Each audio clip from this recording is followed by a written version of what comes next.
स्वयं करेंगे, स्वयं करेंगे, स्वयं करेंगे। Adishakti films, music by Roshan Singh.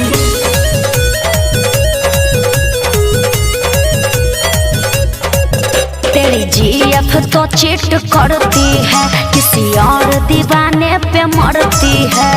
क्या क्या क्या? तेरी जीएफ तो चीट करती है, किसी और दीवाने पे मरती है। सच कहने में न तनिको हम शर्म करेंगे, सच कहने में न तनिको हम शर्म करेंगे। मजनूगण कृपया ध्यान दे, आप लोगों की लैला में कोई दूसरा छैला छेद कर रहा है। अपने सामान का अरे का सुरक्षा स्वयं करेंगे, हाँ। स्वयं करेंगे। अपने सामान का सुरक्षा स्वयं करेंगे, स्वयं करेंगे।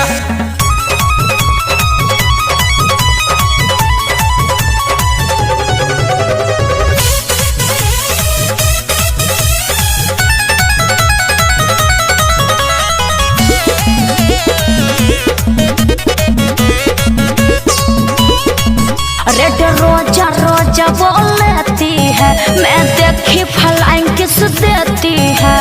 मुआ, मुआ, मुआ। तेरे इस बातों को मैं कैसे मान लूं?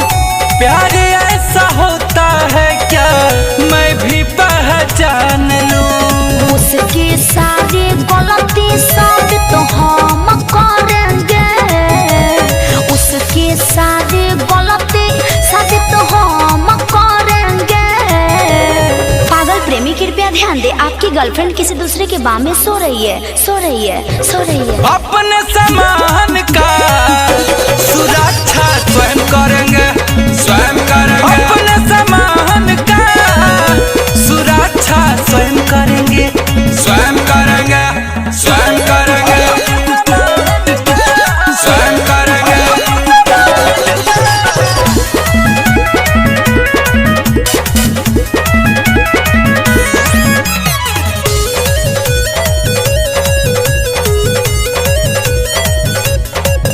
तेरे जैसे 10 बॉयफ्रेंड है उसके, धोखा करती है दिल में तुम्हारे घुस के।